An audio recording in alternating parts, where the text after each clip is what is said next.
Now, on to the show. The world is changing. Inspiration is everywhere. It has never been so easy to connect, share, and bring people together. We're learning from others and finding the best in ourselves. Challenging our beliefs, sharing our vulnerability, overcoming our fears, transforming ourselves so we can transform the world. How far can we go? This is London Real. I am Brian Rose. My guest today is...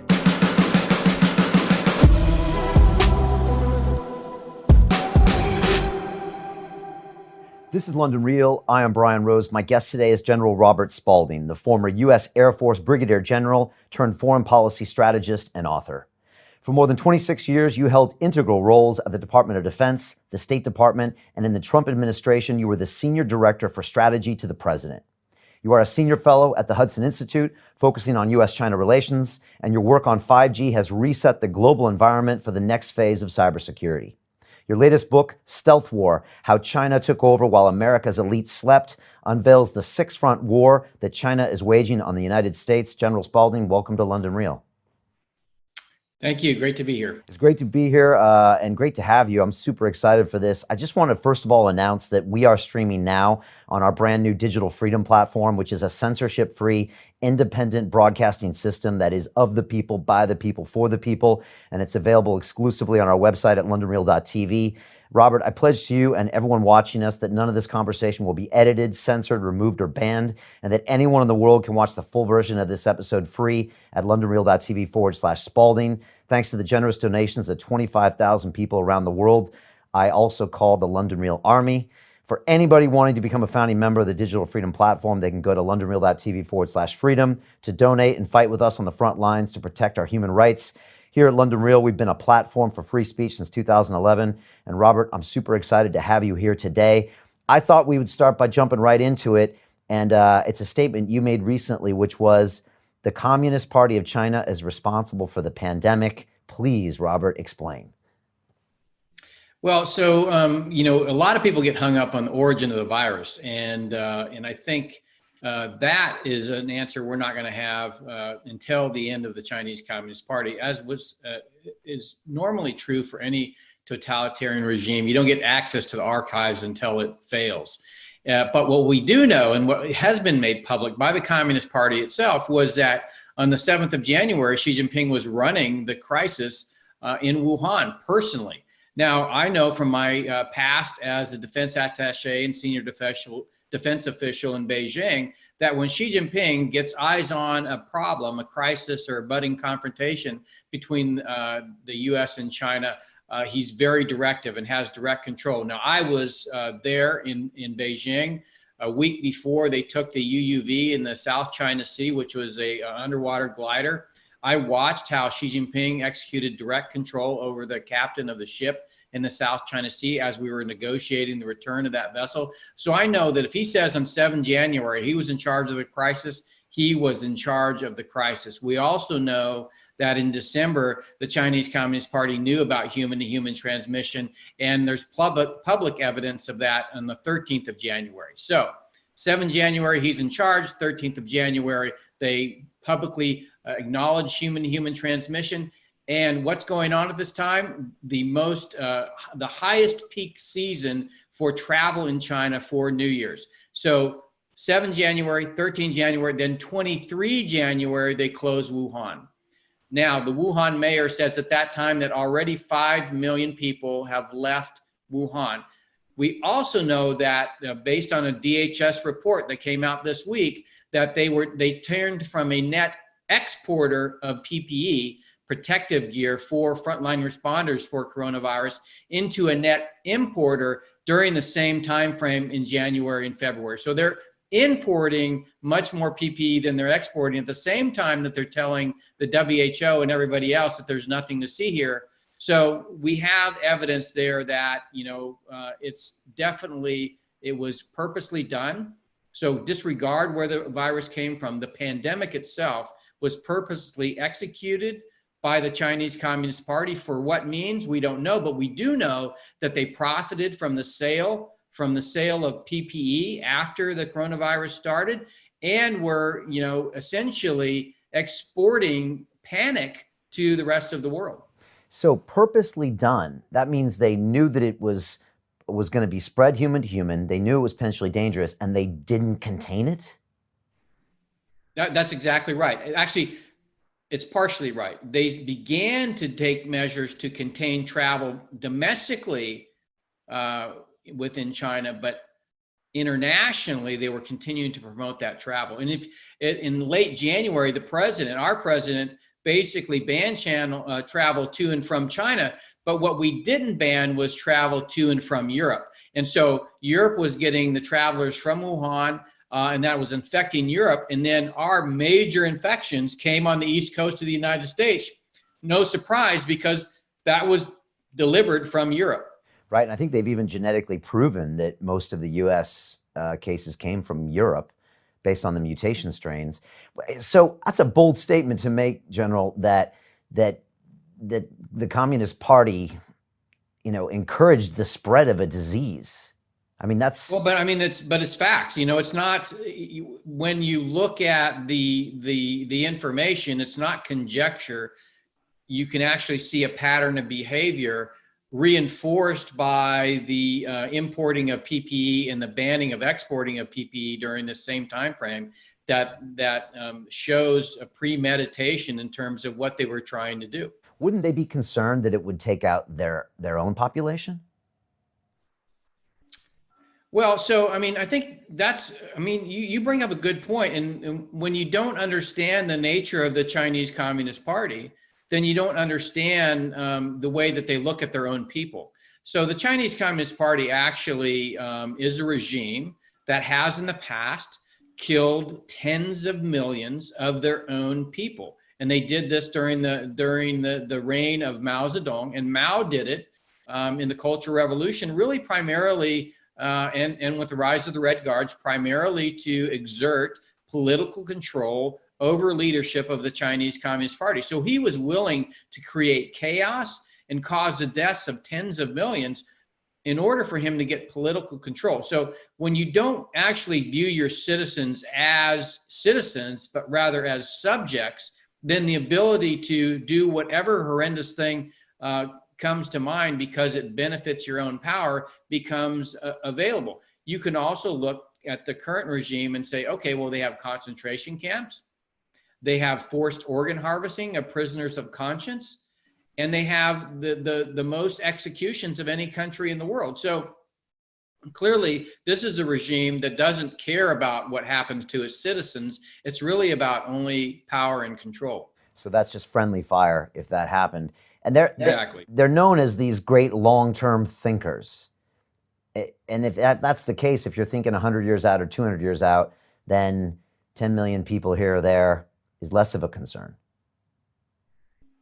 Well, yes, and it's sad to say, and it's horrendous, and we would never think that way. But we live in countries where, citizens are actually, it's not a government that is subservient, or not a people that is subservient to a government, as in China. We live in governments that are subservient to their people. And that's a completely different philosophical approach to governing a country. And I think, we've seen the difference, particularly there's a stark contrast between how the Chinese Communist Party approached the coronavirus and the government of Taiwan.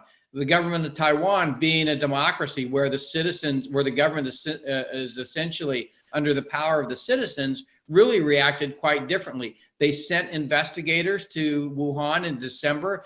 They asked the right questions. When they didn't get the right answers, they came back. They sent a letter to the WHO saying they were concerned about human transmission. On 1 January, they started boarding aircraft coming from Wuhan to check to make sure that there was no infections. They started then banning flights to and from Wuhan and really began to institute more aggressive measures.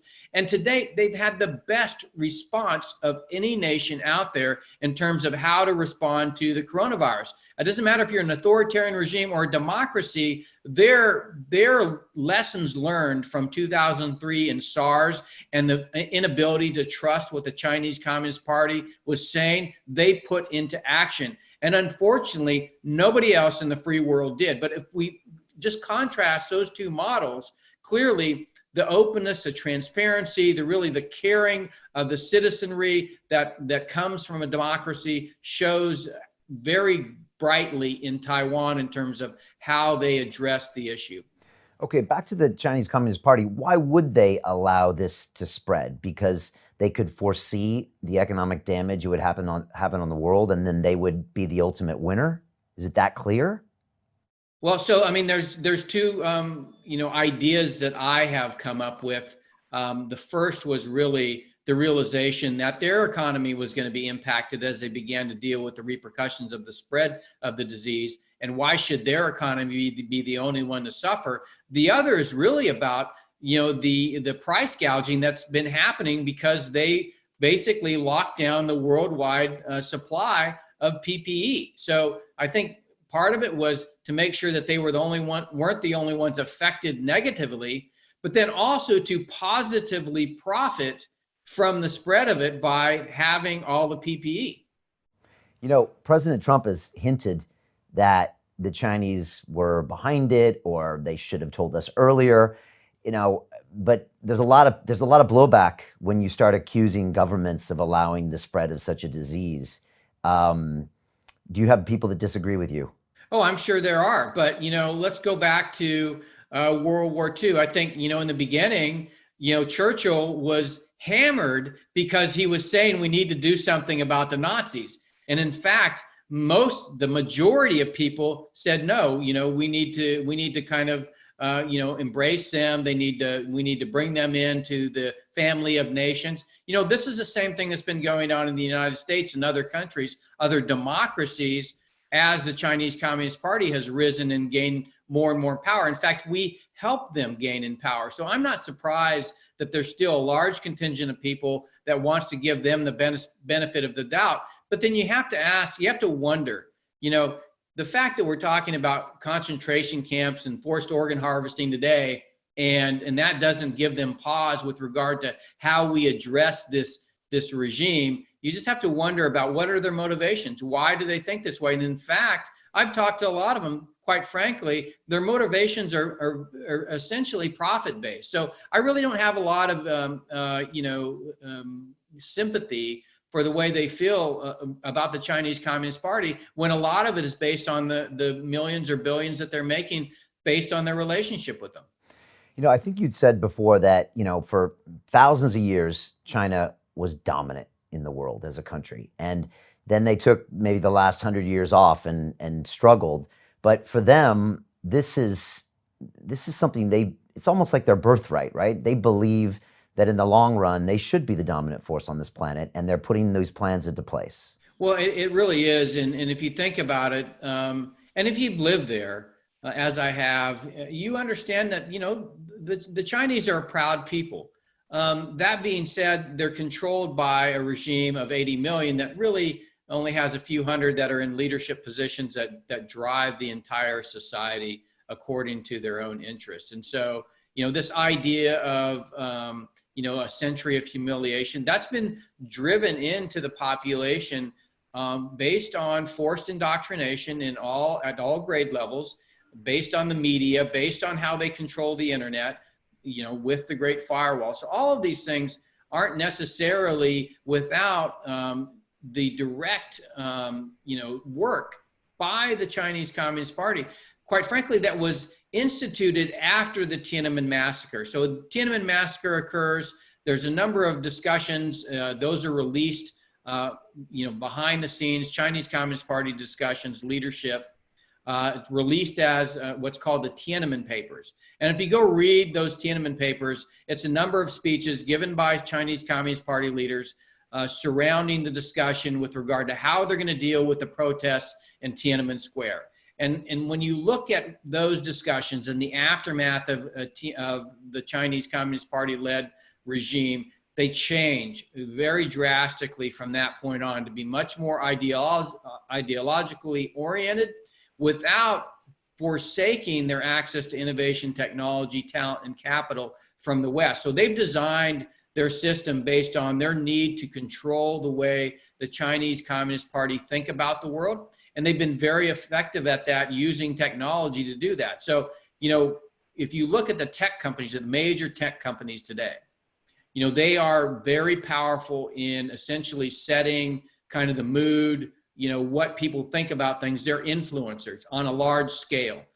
The Chinese Communist Party has adopted that technology and those business models to essentially digitize authoritarianism in a way that allows them to control the motivations, the leanings, really the personality, the character of the Chinese people in ways that, unless they come out and they're deprogrammed, and I refer here to Li Yuan, who's a New York Times reporter and really writes about this in one of her op-eds about the digital, Facebook era of Chinese Communist Party ideological control, and understanding that she had to deprogram herself before she could understand, another point of view, a more free and more kind of absence of censorship kind of point of view, that until you see that, you're never going to think in a certain way that allows for anything but what the Chinese Communist Party has essentially placed before you. Yeah, there's an old expression that someone says, I don't know who discovered water, but it definitely wasn't a fish, because that's its reality. And if you grow up in that, where the state controls all, the narrative is repeated to you. I mean, imagine growing up in North Korea and then someone telling you at 10 years old that the great leader is wrong. You would have this visceral reaction, as in, Right. someone telling you gravity is wrong or water is wrong. So I guess what you mean is that if you're indoctrinated in that over there, it seems normal and right. And this Western perspective probably seems as foreign to them as they seem foreign to us. Yeah, and it's completely natural. And in fact, the more time they spend outside the country, and because they travel with their social media systems, so Chinese language media everywhere is controlled by the Chinese Communist Party.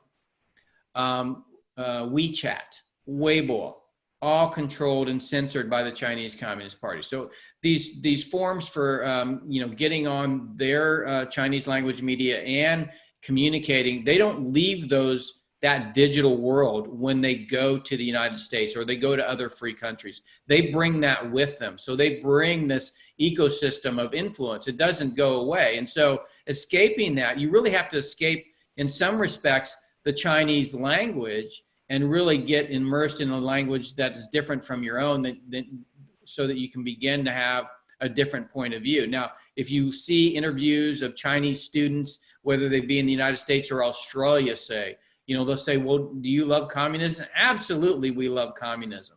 Communism is the best thing. And that's, for the most part, when you walk the streets of China, that's the answer you get. But that's what's been inculcated in them from day one, without any other idea allowed to enter their psyche. I'll give you an example. I'm in Taiwan earlier this year, monitoring elections, and I'm going around looking for I think it was the KMT campaign rally. And I was going to ask somebody, hey, how do you get to the KMT campaign rally? And I realized I was never taught, in my Chinese, classes, the word campaign rally. It doesn't exist in my vocabulary because I was taught to go live in communist China. So when you think about the power of language to really then control the way what you perceive in the world, the fact that they probably never heard the word campaign rally and probably wouldn't understand what that meant is real in a sort of democratic sense, really gives you an understanding of the power of language and the power of digital media and everything that's going on today to influence your foundations and what you think about the world. Well, good. And I want to get into that in a bit more detail. because I've had some guests recently that have said that the Chinese model is what's being planned for the West. And I want to get your thoughts on that. Lately, as a brand, we've been experiencing a little bit of that censorship on digital platforms, probably just in the beginning phases of that. Just to finish up on the coronavirus, we've been told now in China and in Wuhan that there's no cases anymore. And yet I also hear that the CIA is monitoring the purchase of, say, funeral urns, and those are spiking up. What do you think is the actual reality on the ground of coronavirus in China? And what do you think their game plan is for that virus for, say, the next couple of years when it comes to the world? Well, I think we can probably expect that it's somewhat like other nations have experienced after they've essentially arrested the sharp exponential rise of the disease, and they're on the kind of the backside. So I'm sure they're continuing to have infections and they're continuing to have deaths. They're just at a lower level and they're declining. And I think their goal now is, as the goal of many nations, is to begin to put the nation back to work and to, put the factories back to work and to ensure, the citizens have jobs, because that's what keeps them in power. Okay. And so you believe their stats, or maybe they're hiding them, but they're probably flattening the curve and they're going to move through it. Right. Yes. And they've already kind of done their weaponization of it. So I guess there's not much more they can do now. They've done the damage. Yeah. And I think, they're starting to wake up to the fact that they're in a whole new world. They got a short-term boost by, ensuring that the rest of the world faced this economic calamity along with them, and the fact that they were able to profit from the sale of PPE. But now they're left with the aftermath and the realization that the whole world really sees them for what they are now. And so there's going to be a reckoning, and that reckoning is going to result in I think, systemic decline in their economy over time. And I think they're coming to grips with that. And that's part of the report, kind of saying that, there's a concern that there might be armed confrontation. Of course, I think that's hyperbole, but it is nevertheless the case that relations between democracies and totalitarian China is really going to begin to be extremely frayed going forward, and getting more so. Okay. And I do kind of want to go into that. Before we move on, you're obviously pretty worldly, pretty smart guy. What is your read on the coronavirus pandemic and the reaction in the US and how this is going to play out? Well, I keep going back to the reaction of Taiwan and their, I was in China in 2003 during the SARS outbreak with my family.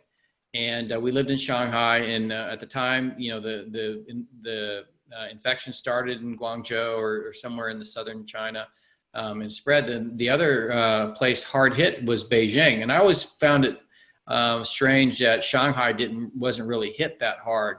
And of course, we were eventually evacuated from China for the summer of 2003 until that was brought under control. But essentially, the reaction was no different. And so I think, in terms of, looking at how the United States dealt with the coronavirus, I think we have to take a good hard look at the CDC.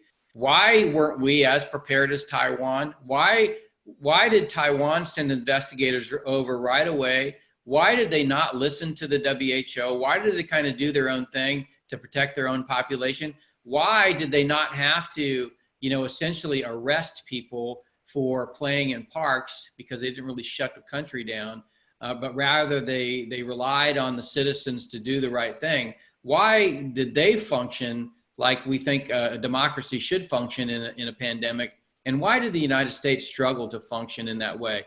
I think there's a lot to be said about, how the CDC handled this, and I think it needs to be reformed. And I think clearly we're going to have to rethink our willingness to actually believe what the World Health Organization says when it comes to a potential pandemic. And what do you give Trump administration out of 10 for how they're reacting, and are they doing the right things? Well, I think the president's instincts with regard to, I think, just germs in general, I think probably helped him in the beginning stages. He was the first to say we need to ban flights to and from China, in spite of the fact that the WHO and the CDC were saying we don't need to do that. Of course, turns out that was a good thing, except we also didn't ban travel from Europe. Of course, how could he realize that, the Chinese were really going to try to spread this disease by sending people to Europe? So I think in the beginning it was, because of the president's instincts, and despite what the CDC and the WHO were saying, I think he actually did pretty well, because the CDC just quite frankly wasn't prepared for this.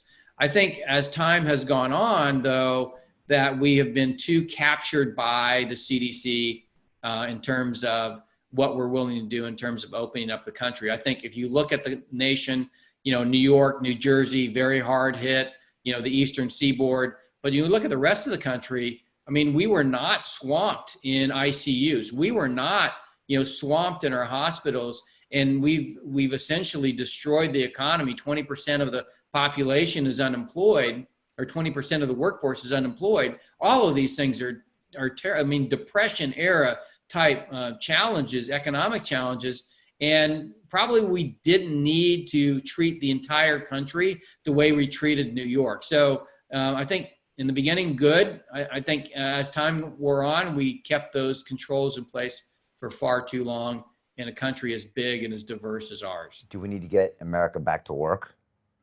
I think we need to get America back to work. I think we need to get the world back to work. This disease is going to be with us for a while, and if it is 12 to 18 months before we have some kind of prophylactic or vaccine, we can't shut the world down for 12 to 18 months. It's not the way humans live. I had Robert F. Kennedy Jr. on a couple days ago, and he quoted a stat. I don't know if he's right, but it doesn't sound far off, that for every 1% drop, 1% raise in unemployment, or in the employment rate, it leads to 37,000 deaths, 4,000 people in prison, and another 3,000 mental health issues. And he's talking about unemployment going from 3% to 33%. Now, whether those numbers are off by a factor of 2 or 3, that's potentially a lot of deaths from stopping the economy, let alone from coronavirus. Well, this happens in policy making in government. Many times we don't think of the second and third order effects of our actions. And that's what you're talking about. You're talking about the implications of taking one course of action exclusively over another. I said, within a week of us being shut down, that we needed to basically put in place measures so that people could get back to work and protect themselves. Put masks on, do social distancing, but go back to work. For those that are most vulnerable, they have premorbidity or comorbidity, or they're elderly, maybe keep them isolated for more of that time. Begin to have a more of a nuanced approach to how we implement policy, kind of like Taiwan. Now, if we'd done that, I think we wouldn't have as much economic devastation as we've had. But it's something that I think is challenging for any government, really, is to implement nuanced policy. It tends to be either one thing or the other. And when you have policy like that, you have second and third order consequences that quite often get masked in the process. Yeah, no, indeed. I'd love to dive in a little bit more of your IP. And again, I highly recommend people to stay with us, because when it comes to you explaining your thoughts on technology, 5G, what we can learn with what China does with technology and what might be coming to the West, it's fascinating stuff. A quote from your book, I think it is, you said, "Data is a strategic resource like oil in the 20th century, and we need a national security policy around it." Can you explain that concept to people, especially people that might not be able to understand what you're talking about when you say data is as important as a commodity? Yeah, well, so oil really surpassed economic benefit to really drive geopolitics. And part of the apparatus around that was really about establishing geographic dominance in markets, and using the apparatus of the U.S. military to protect those flows of oil in the 20th century. A lot of what we did geopolitically was on the basis of oil. What you see coming into view after the creation of the iPhone and really the deployment of 4G networks is this whole shift from an industrial economy globally to a more of an e-economy or an information economy. And that not only creates economic benefit, as we've seen Facebook, Amazon, and Google vault to the top of the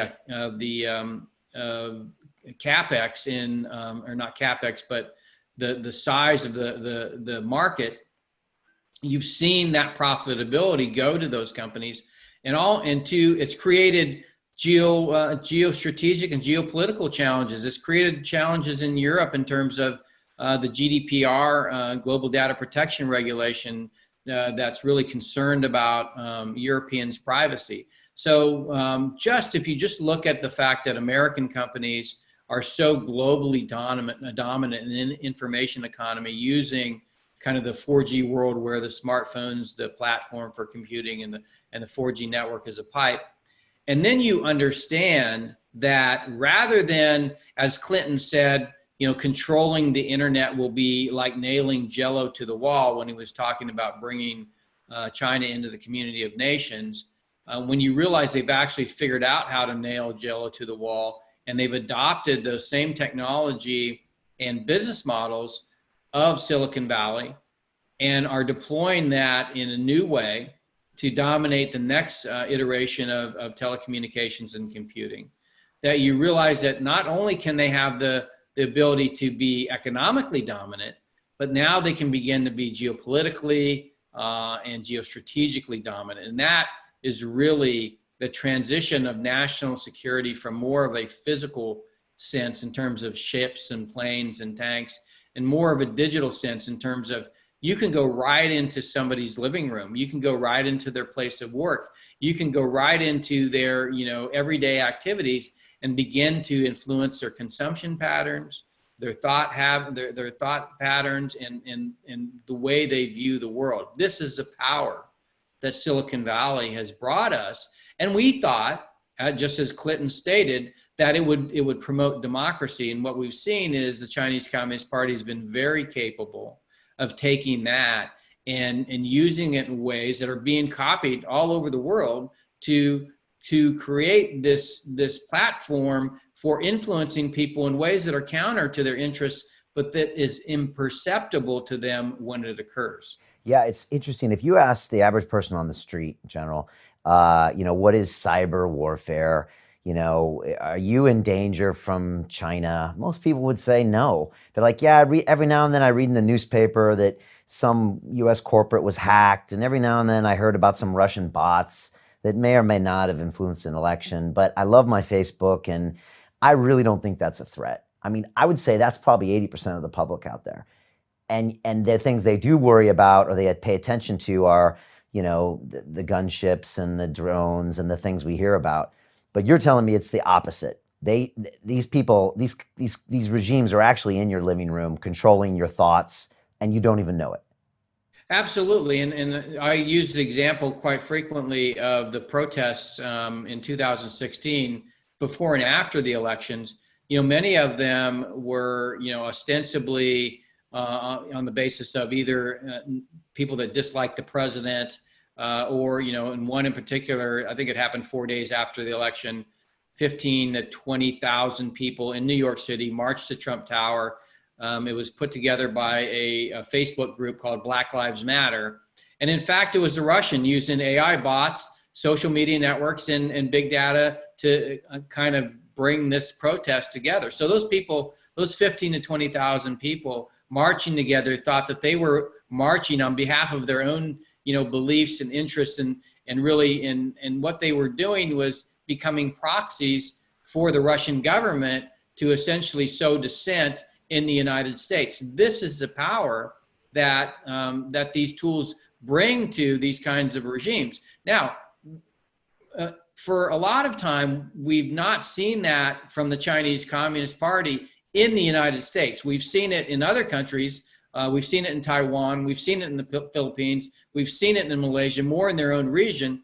But this time, during the coronavirus outbreak in March, we began to see it with them sending texts, mass texts to American citizens and social media posts. And this was around a campaign to basically scare people into thinking that the federal government was about to impose martial law.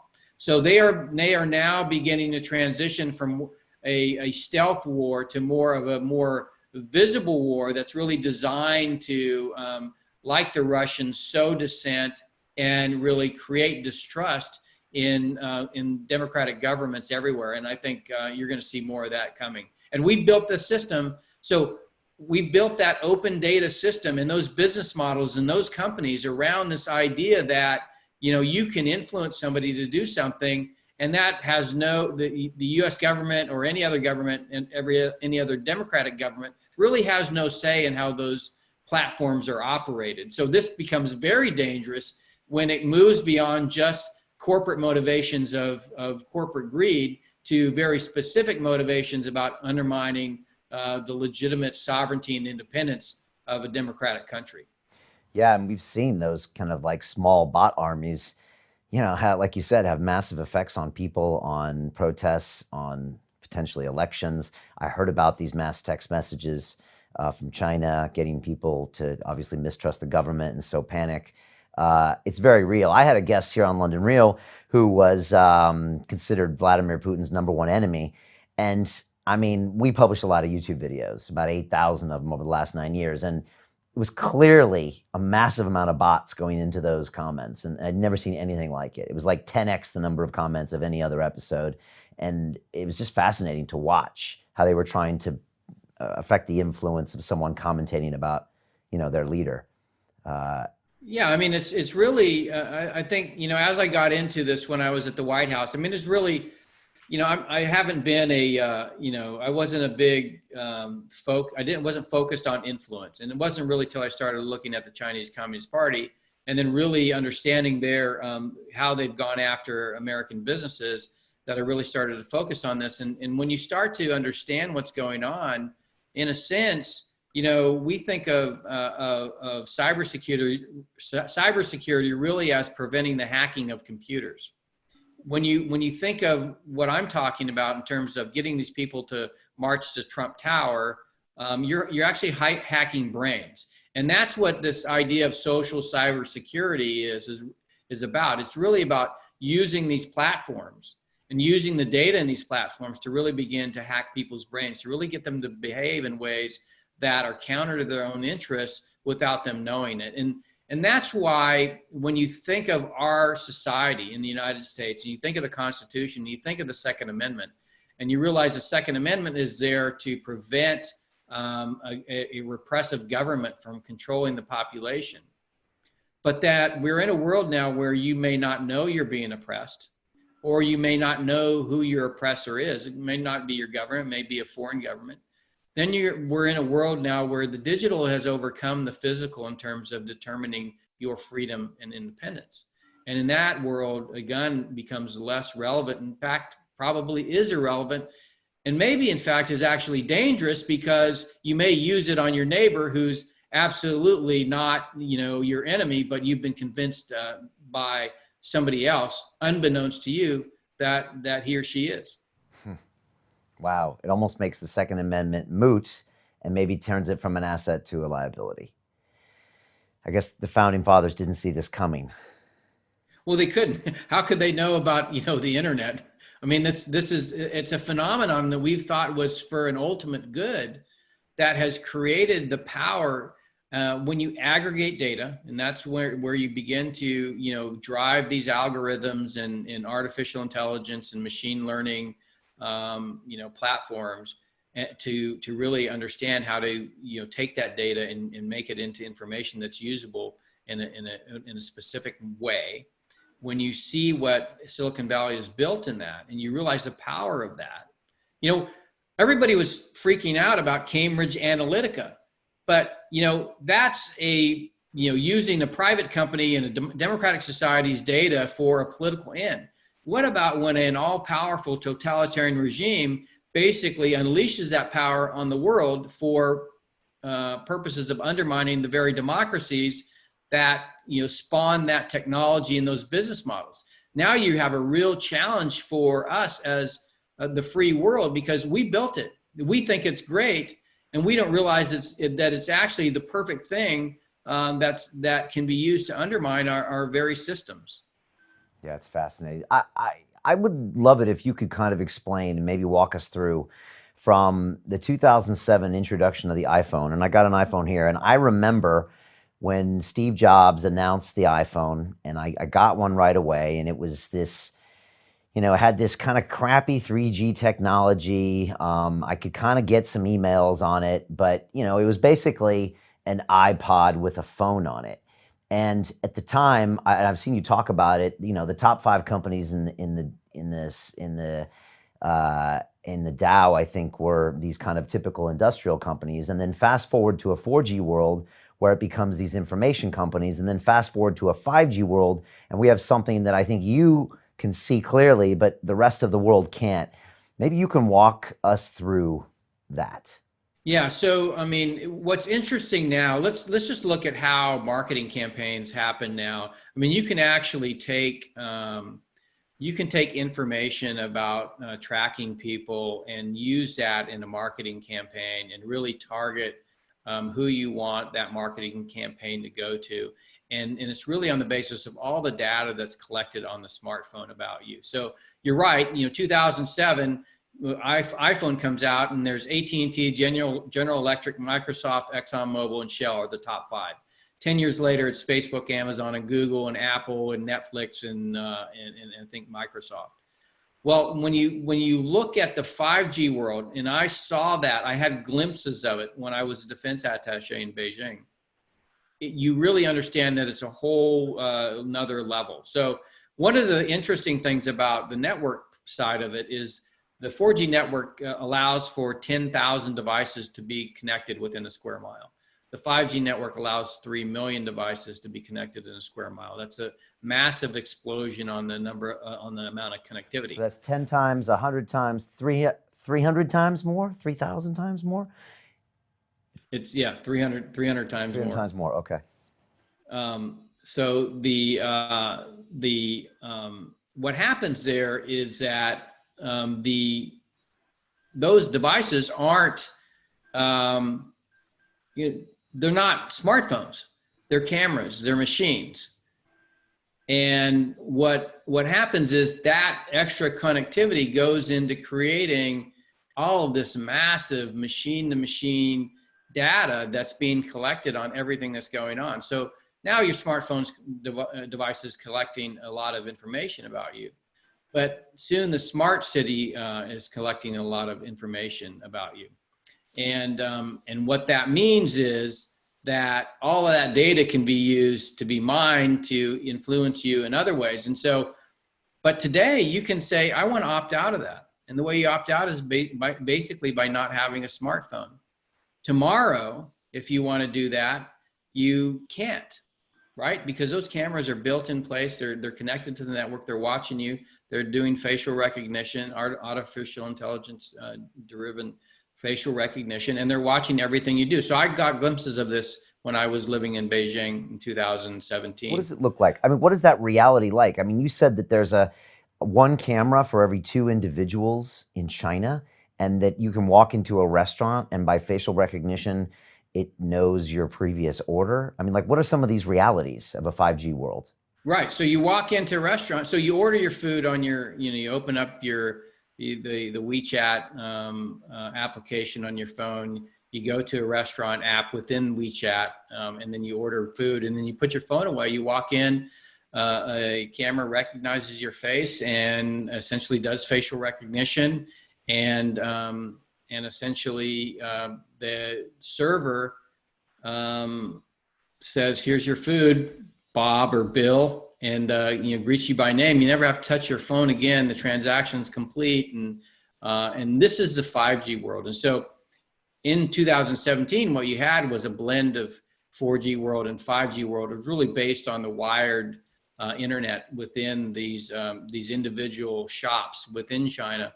But 5G really tears those wires down and really allows you to put those cameras everywhere. So everything becomes an opportunity to interact. So if you're standing on a street corner and you want a cab, you can raise your hand, and rather than having a cab driver recognize you, a camera will recognize you and send you a car. So it's a completely different way of thinking about how to interact with your society. So I raise my hand, the car shows up, I jump in there, I don't pull out my phone, it drops me off my destination, I just get out, and it just automatically builds. Right. You basically, it sees your face, it recognizes who you are. You say, take me to X, it just does think about Google Home or Alexa. It basically puts that in and off you go in your self-driving car to where you want to be. That's what 5G really, so until you have that technology built into the fabric of the society, 5G, it's not just a network, it's also a computing environment, right? Because it's picking up those words, it's picking up those gestures, it's picking up the images, and it's turning them into essentially virtual button pushes in the 4G world. So now, rather than needing you no longer need a smartphone.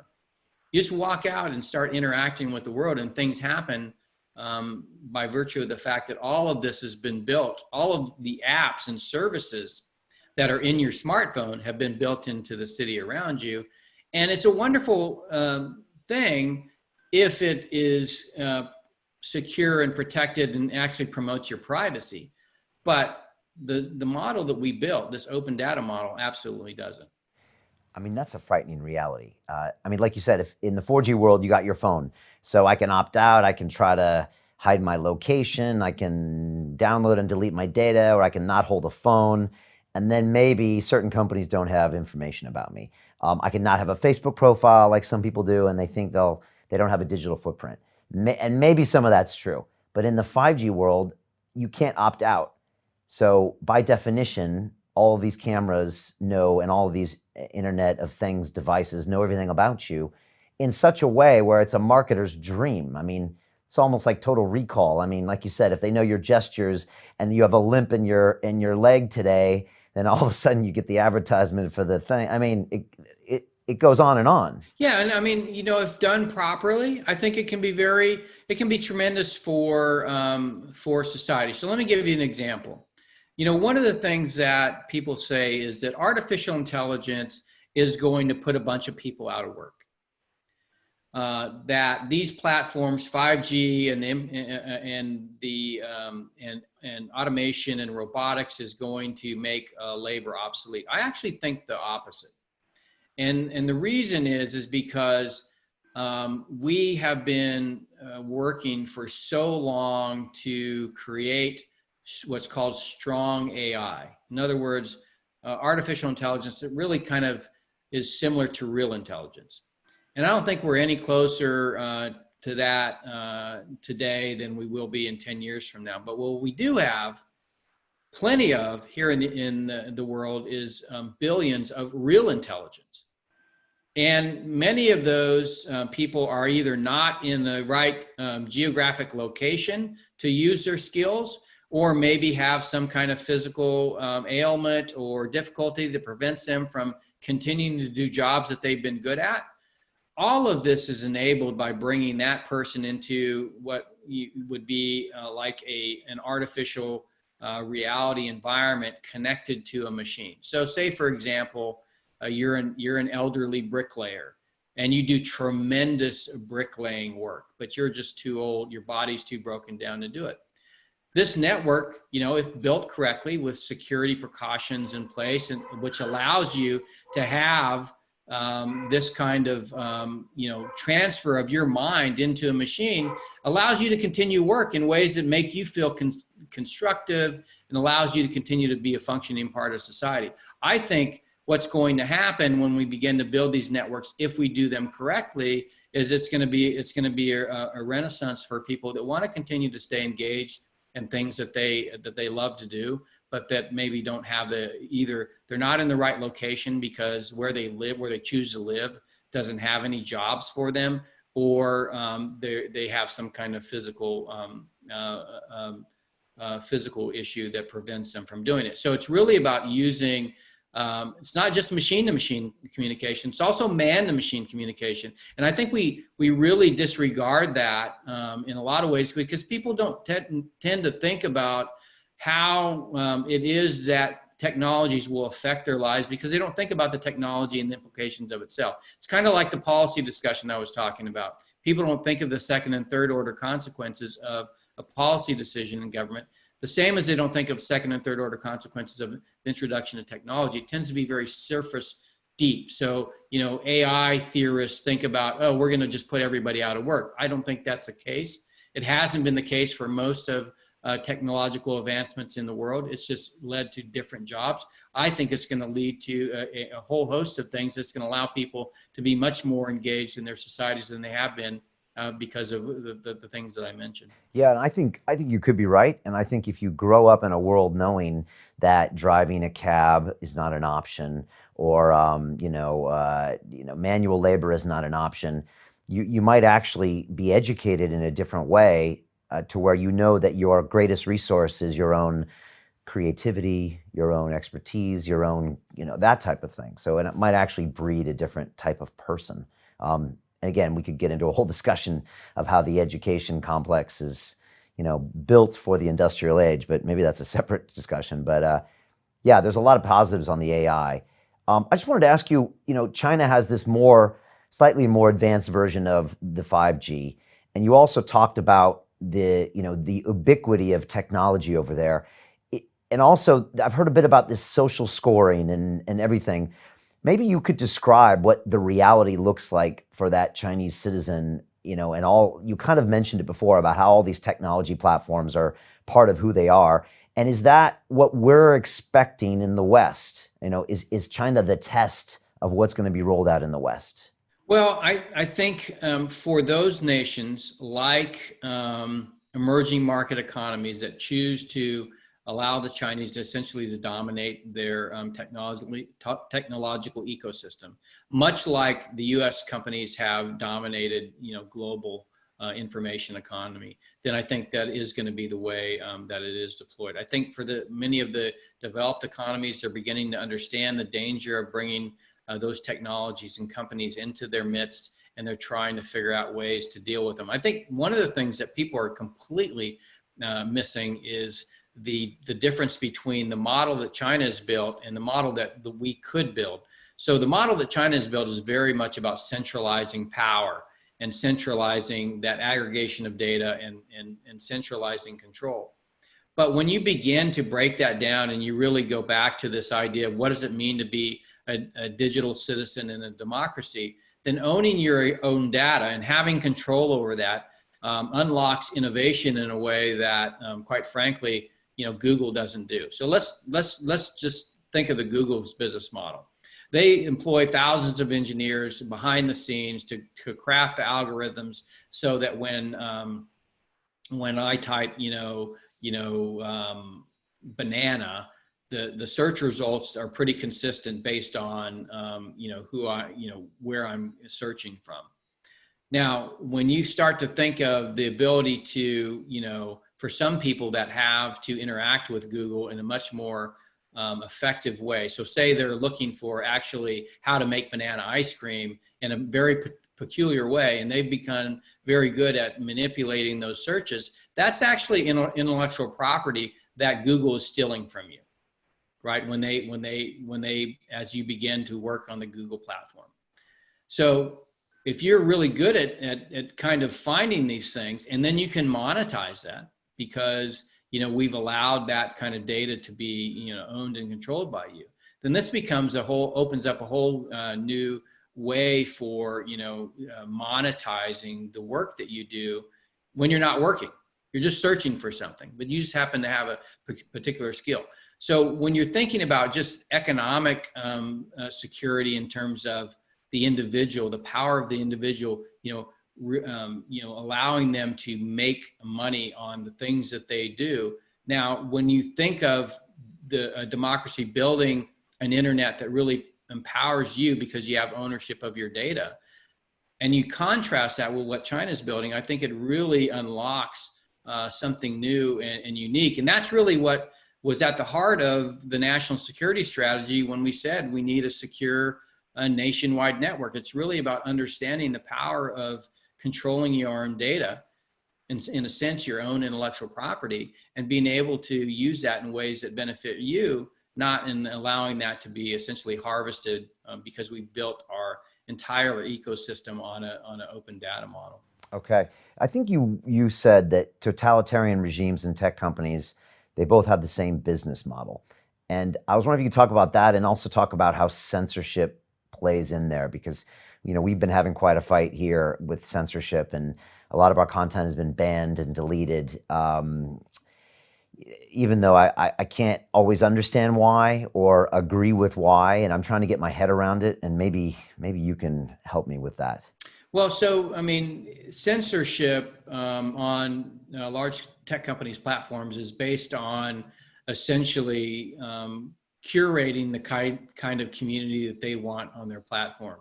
And so they hire censors that go through training about what kind of things they want to have on their platforms and what kind of things that they don't. And I began to see, the parallels with what was going on in China, because the Chinese also censor their platforms, but it's also it's uniform. It's essentially so Twitter has a censorship platform, Facebook has a censorship platform, but they're somewhat consistent, but also they're inconsistent based on the fact that they're two separate companies.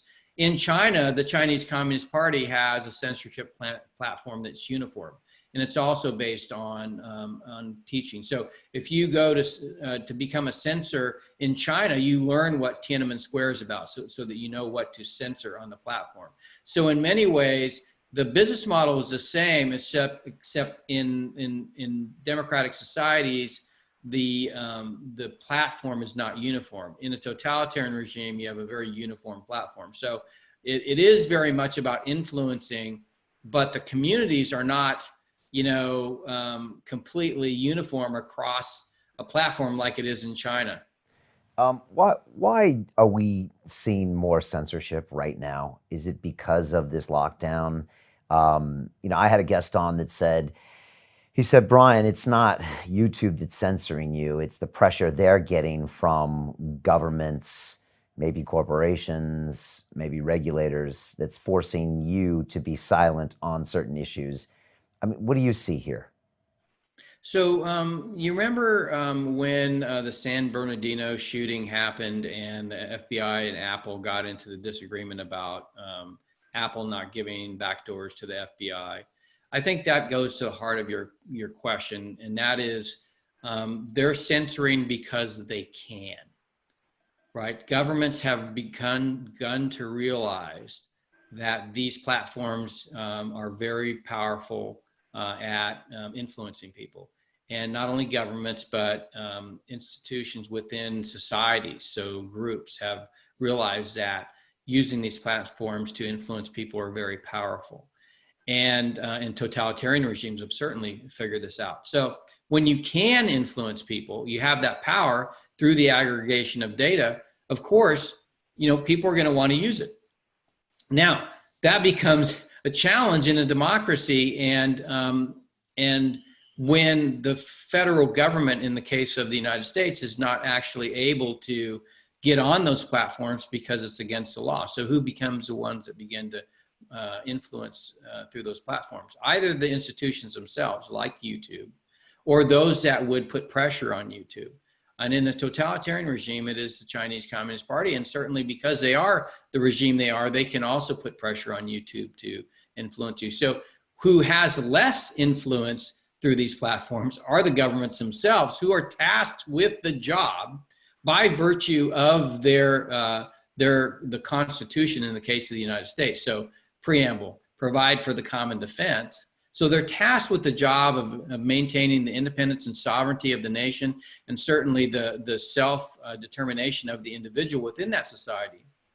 But then when they can't actually protect from that influence on the social media platforms themselves, then it becomes a problem where the government, the government in the case of a democracy, no longer has the power to protect the individual from outside foreign influence, or the influence inside of those that would do things that are counter to their interests. This is a challenge, and it has been a challenge since really we talked about the imposition or the introduction of the iPhone and 4G networks. It's really about, we're in an information society now that we didn't really put a lot of thought into its evolution in terms of, maintaining the democratic principles that our society was founded upon. That's the challenge. The national security strategy talks about that. We were discussing it, thinking about it. But in actuality, until we as a society come to grips with the fact that we need to think about the fact that no longer can the government protect the society from outside influence or undue influence, then we have a big problem. Yeah, we have a real problem because, I'm from America, and I think freedom of speech is woven into my DNA. So when someone says I can't say what I want or allow someone else to say what they want, it's just fundamentally feels wrong to me. And General, I was on the streets today in London, and some people are coming up to me because they've been watching some of our content. And I just pulled out my phone, and they were talking to the camera, and I said, "Do you think this is right?" And they said, "Well, we think people should be able to say their opinions, and then we can listen to them and choose what we want to do. But now, since the digital world is the way we listen to other people's opinions, and these are controlled by private companies that have these blanket community policies, now they control our human right." Now there's a case to be made that since these private companies are effectively public utilities, and honestly, I'm speaking with a group of attorneys now about that, especially in the era of COVID-19, where literally these companies are being used to disperse public service messages, that you can force them to comply with, the First Amendment or basic human rights from the EU perspective. But that remains to be seen if that can be enforced. But if it can't, then like you said, they'll start censoring because they can. What do you think of those points? Well, I think it's really about the power of the technology, of the foundation of the technology that we built these platforms on. It's really about open data and the fact that you don't control your own data, and therefore you don't control your own life, your own digital life. That is very dangerous in a democracy. I'm not for FISA. I'm not for the government having, being able to collect data on you. I think it's counter to our principles as a democracy. I think your privacy, the ability to have, be protected from unlawful search and seizure. I think all of those things go into who we are as a nation, and really they were well thought out, and they were based on, people that were being repressed or oppressed at the time. They had been subject to all of these things, and they realized that they didn't want a society that was like that. And yet what we've created is in our own kind of really strange way is the tools of our own destruction, because we allowed technology to grow in ways that are not conducive to those principles.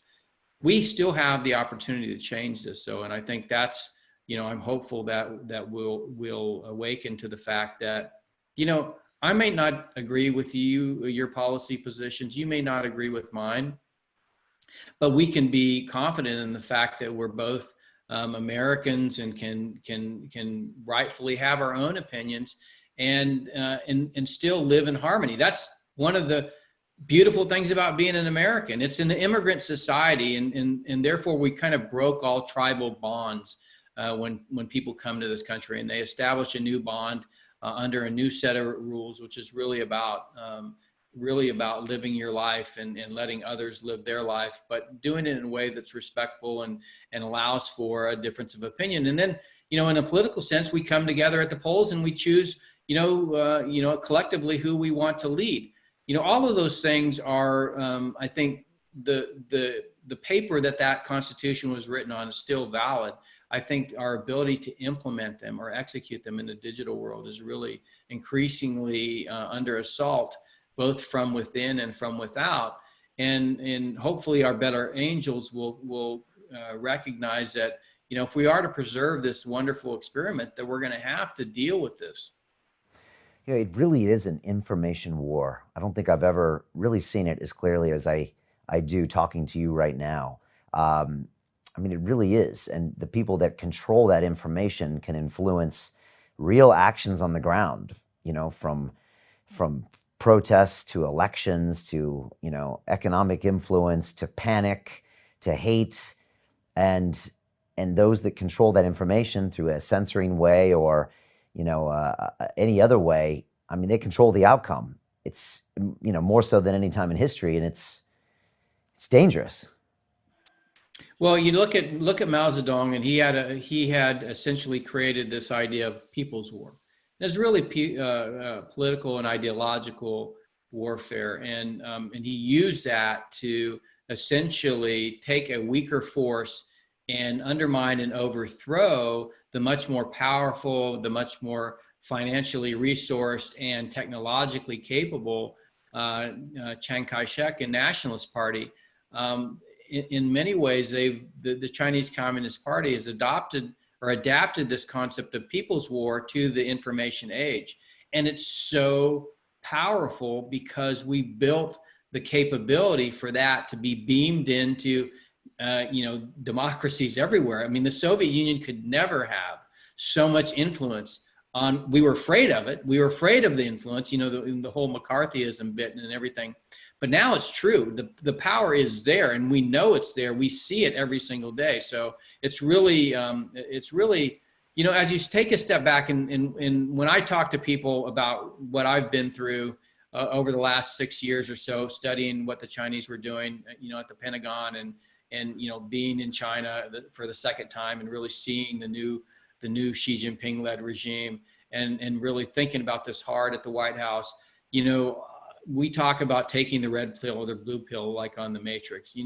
Once you take that red pill and you see what's going on in the world, then you can't unsee it, and it really becomes something that you're concerned about. I wake up every single day wondering how we're going to get out of this, and I'm hopeful that more people will take the red pill and be able to actually see what's going on around us, and really begin to come together and work on solutions that preserve our digital freedoms. And just so people know, I mean, you really fell in love with China, and you moved there and spent time with your family, and you have a real passion for the people of that country, and at the same time you're very suspicious of the regime and their politics. Oh, absolutely. We lived there for the first time from 2002 to 2004, and traveled all over the country, got to know the people. Of course, I went to the Defense Language Institute before I went, so I spoke Chinese, and me, my wife, and my two boys, we loved the people. They were so warm and genuine and inviting, and the society was so dynamic. I told my wife when I left in 2004, hey, we're going to come back here, and I'm going to start a business in China because this is a place to be. It was wonderful, and I still have very fond memories of that. It wasn't until later, that I started studying the government and the Communist Party, because I was going to be the defense attaché in Beijing, and I was working for the chairman, providing strategy advice on the Chinese Communist Party, that I began to realize that, the people are great and they're fantastic, but in a lot of ways they're slaves to the Chinese Communist Party, and that's a terrible thing for them.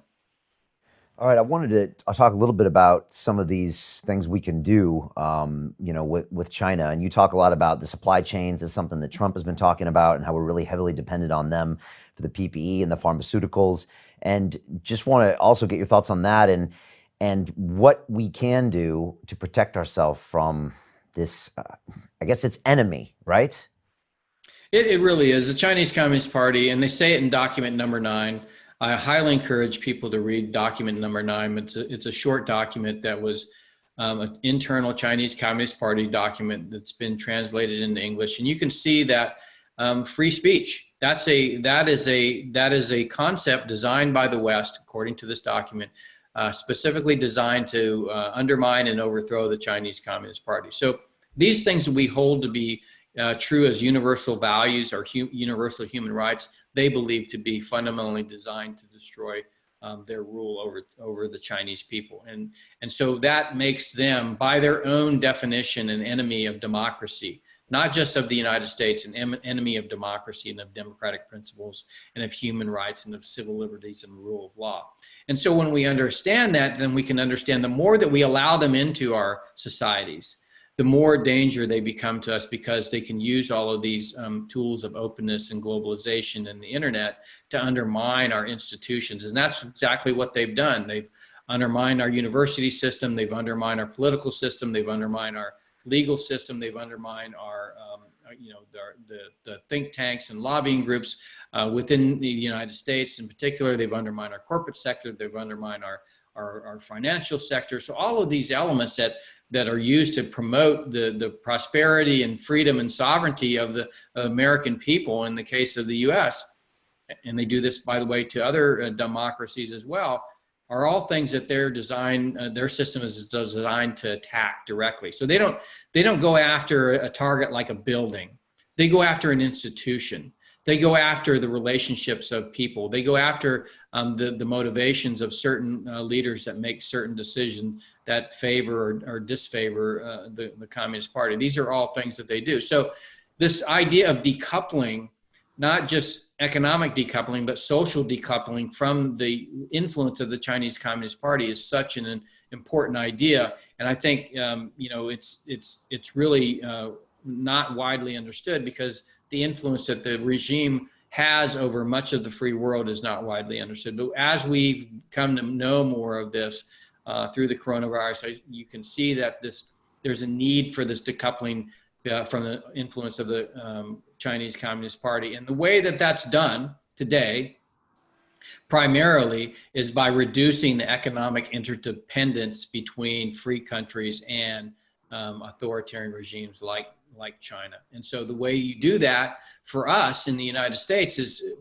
there's three primary means. One is to essentially deal with the fact that China is a non-market economy. So that means tariffs have to be made permanent on their goods. Deal with the fact that Chinese companies don't meet the same audit and transparency requirements as US companies, and therefore can't have their stocks or bonds registered or listed on US capital markets. And deal with the fact that US corporations can't bring their assets out of China because they have a non-convertible currency and strict capital controls. And then when you deal with those three things, the inability for them to sell their goods here without a tariff, their inability to attract capital or investment from corporations in China, then you're gonna really create a separation of the two economies. When you do that, there's also going to be a sort of social decoupling.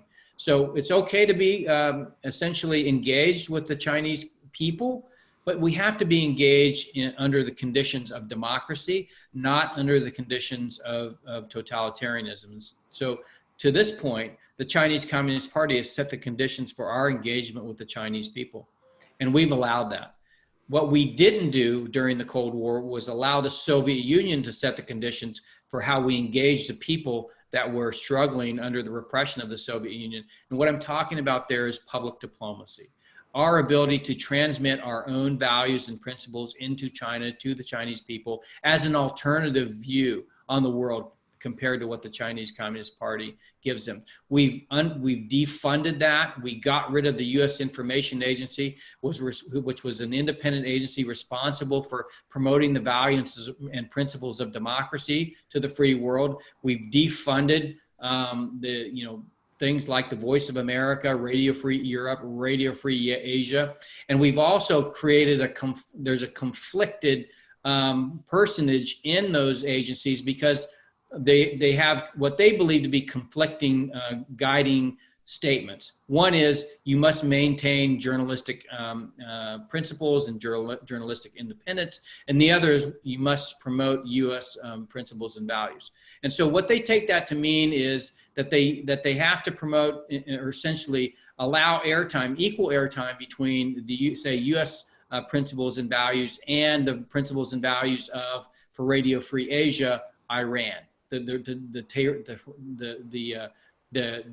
regime of Iran or the regime of China. So now you have Radio Free Asia essentially promoting the propaganda with equal weight as U.S. principles and values. And so these are ways that our system of promoting our principles and values into the world have been subverted by our own kind of, inability to recognize, what we should be doing and what we shouldn't be doing. We saw this when I was at the White House when there was riots in Iran, and our own Radio Free Asia was basically retweeting what the Tehran government was saying about the rioters, right? And you look at it and you're filled with horror because you realize that here's this tyrannical regime that's killing its own people, and in a sense, Radio Free Asia is promoting it. So these are the things that, that we need to think of as really the motivators of national security in a 21st century sense. It is an ideological war. It is a war about censorship. It is a war for the hearts and minds of the world. And it's really about subverting your ability to tell the truth or to discern the truth between, or the difference between totalitarianism and democracy, because you've been falsely led to believe that they're equivalent, and in fact, some people may even believe that, that authoritarian system is better because it allows the government to act with impunity to do things like force you to not go to a park to play with your kid when there's a pandemic going on. Well, they've argued that, look at all these cities that they've built in China that could have never been done unless it was this 100-year plan from the totalitarian government. And in the free market society, that wouldn't have been done. I mean, you've heard the arguments of how the Communist Party does things that a democracy couldn't. Yeah, and we put a man on the moon. We built the national highway system. We have created all kinds of advances in technology and science. A lot of those advances were on the basis of investment that the government was doing in basic science and technology. We stopped doing that. We haven't been doing that for over 30 years now. You know who's been doing that? The Chinese Communist Party. And so why is that? And what's your point there? Well, because we've been convinced that, the private sector is the only one responsible for, creating infrastructure in this country. That's the only one responsible for creating, the basic scientific advances, that it should be from the private sector that all these things emanate. And that is one thing that I would say that the Chinese Communist Party realized was a failure of the Soviet Union, and then really unlocked the potential to take not only their talent, but our talent. So, in 2017, when I'm the defense attaché in Beijing, there's a hypersonics conference in Xiamen, China.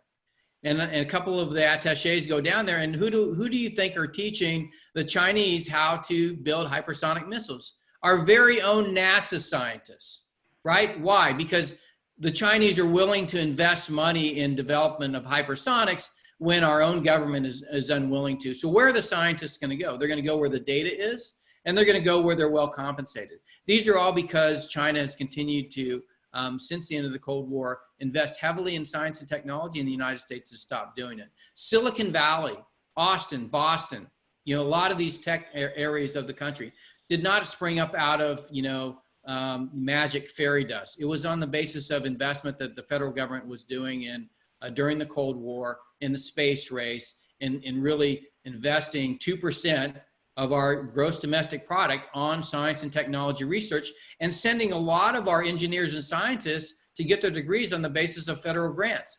These are things that we used to do as a nation. We built the Eisenhower National Highway System. We sent a man to the moon.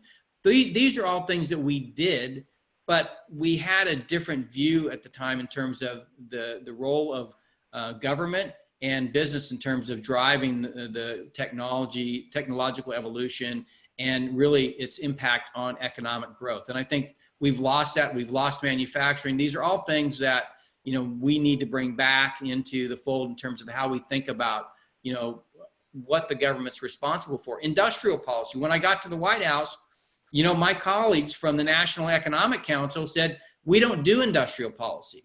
My Commerce Department colleagues that are basically seconded to the National Security Council to do work at the National Security Council said, America doesn't do industrial policy. And I said, well, that's great. But you know who does? The Chinese Communist Party does industrial policy. Korea does industrial policy. Japan does industrial policy. Taiwan does industrial policy. Germany does industrial policy. Who are the powerhouses in technology today, and why? So we've lost our compass when it comes to our government being proactive in getting those investments. You mentioned the commerce. I think Apple came out a year or two ago and said, we're going to make the new iMac only in America. And then they found out that they couldn't, because that specialized workforce they couldn't find in Texas or wherever they were. I mean, we really are dependent on China to make these devices to a certain extent. So that will always be there, correct? Well, it's there because there's structural reasons. It's in there. When you look at microelectronics manufacturing itself, a lot of the components come from the United States. And so what China does is negotiate a China price for those components. So a component like a capacitor, for example, maybe that costs 30 cents China price. But say a manufacturer wants to build that same microelectronic thing in the United States, and they go to that component manufacturer and say, hey, I need a component to build this. And they say, well, you're going to have to pay $7 for it.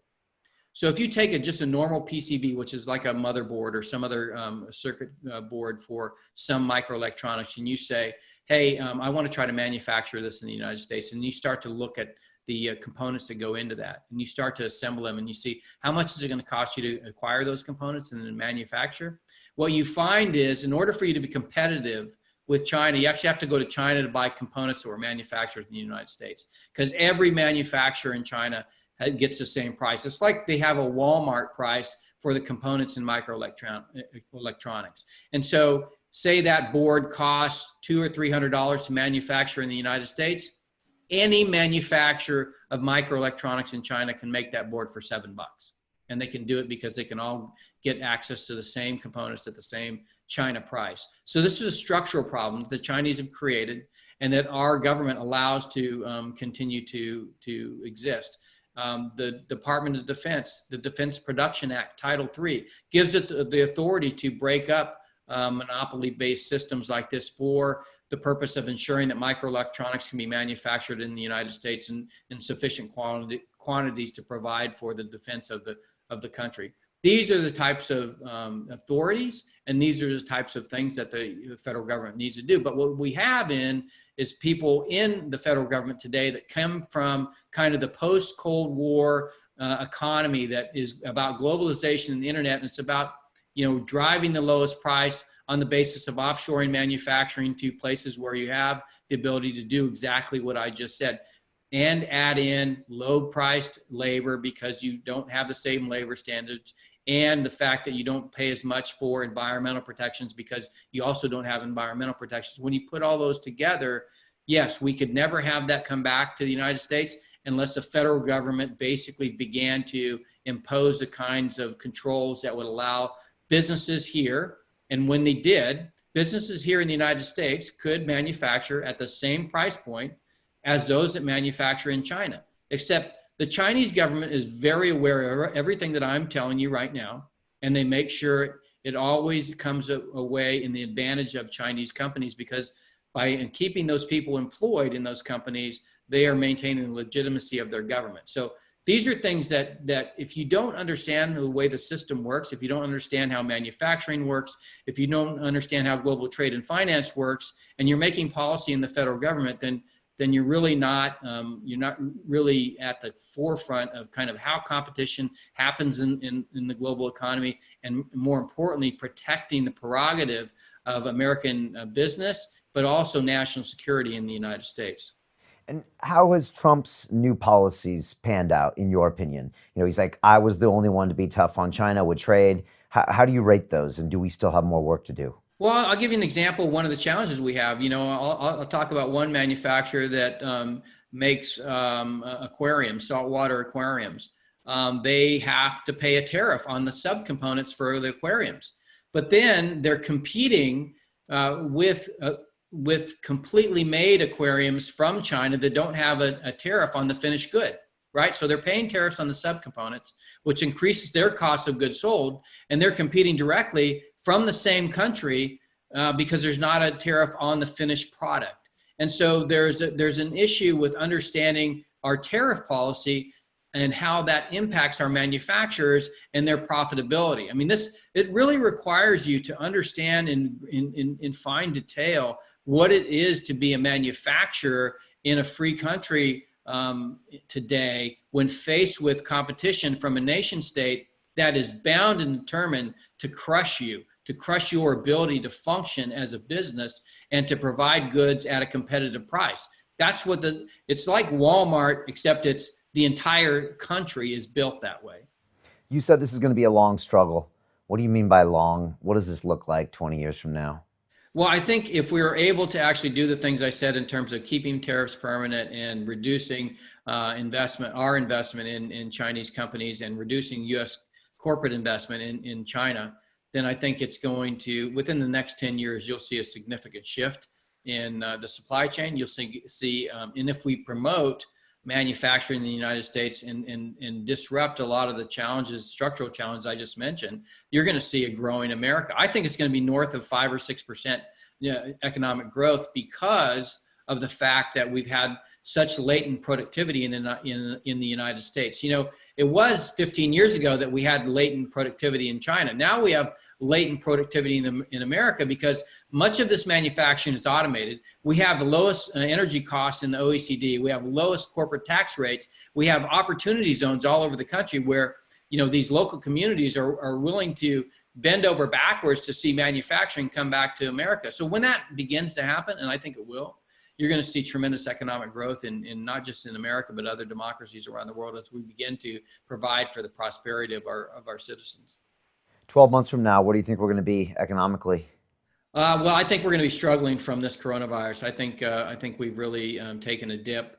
That being said, if we can take what's before the Congress now in terms of infrastructure bill, if we can turn that towards infrastructure and manufacturing and actually things that invest dollars on our soil to improve our lot in terms of our efficiency of transportation in the country, our efficiency with globally interconnecting with the physical ports, parts of the trading system like ports and hinterland and rail and trucking, and then we invest in manufacturing. I think we'll see a growth in a lot of those jobs coming back that have been lost by the hospitality industry and other retail companies that have lost jobs. I think those grow back. If we do quantitative easing like we've done in the past and we just flood the banking system with money, then a lot of that money is going to find its way into China because they're the ones making all the things.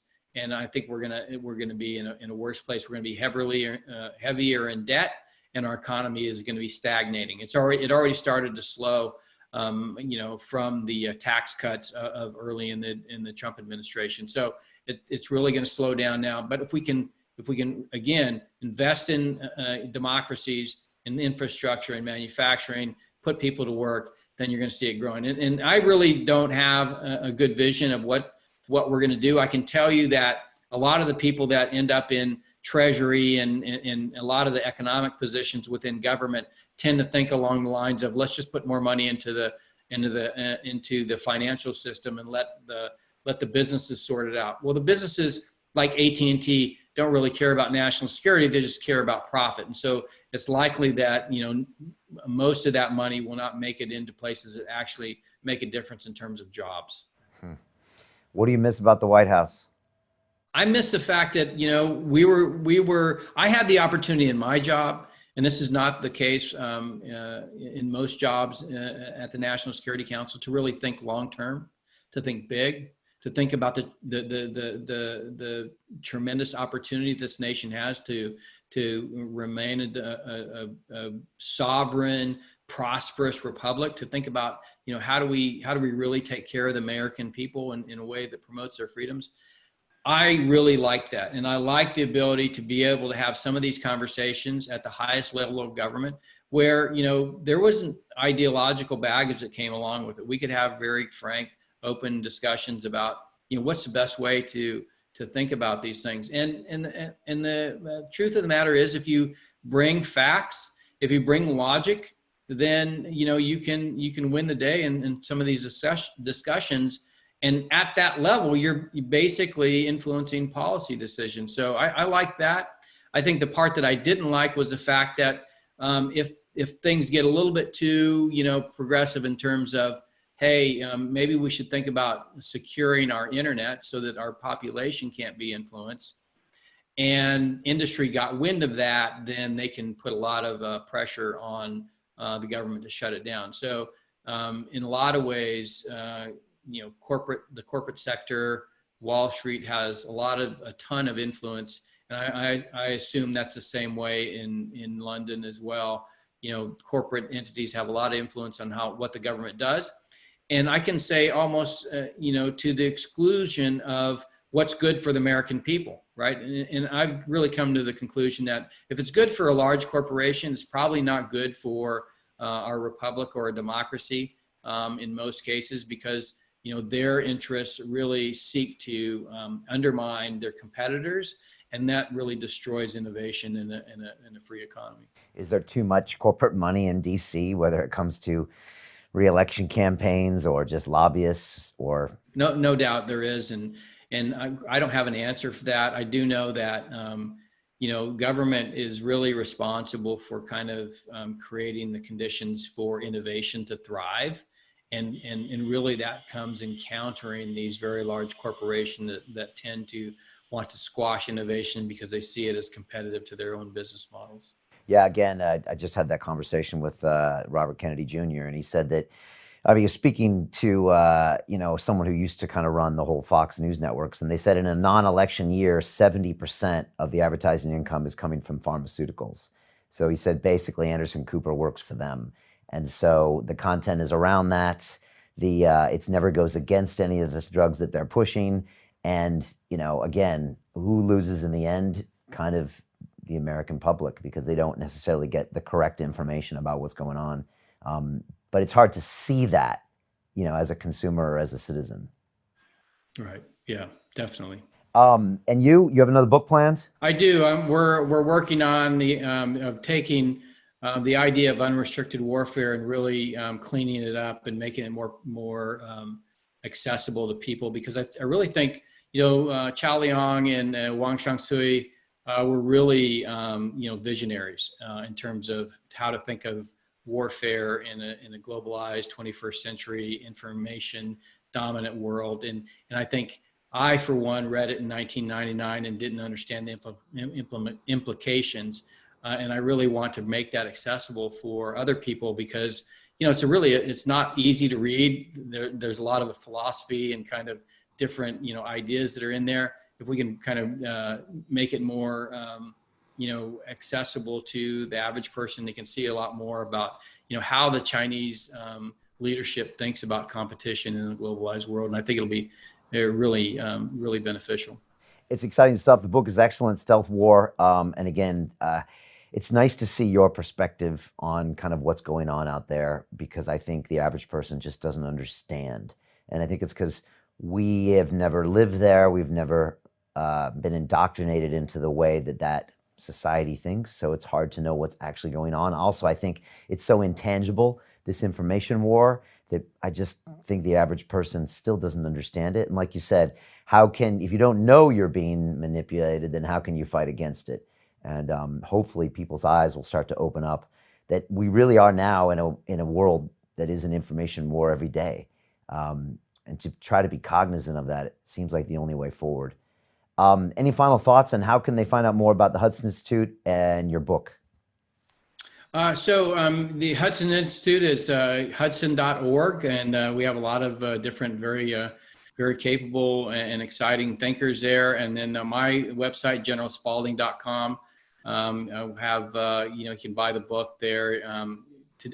I'll note that it's sold out on Amazon. I've actually been frustrated because we've been slow to get books back to Amazon, but it's still available on Barnes and Noble and other booksellers. So you can find that all on my website. Excellent. That's what we call a high quality problem, I think. General, I really appreciate your time. Again, the book is excellent. Your ideas are fascinating, so I appreciate that. And I'm kind of in the middle of one of these information wars, so it's very relevant to me to see what's going on and to be a part of it, sometimes as a pawn, sometimes as not. And it's very real. And to know that that's now accelerating is another thing I think we all need to be aware of. And in this day where fear is being used as a weapon, I think it's more relevant than ever. So thanks for the time. I really appreciate it. Thank you. Excellent. And thank you for tuning in. We will see you next time on London Real.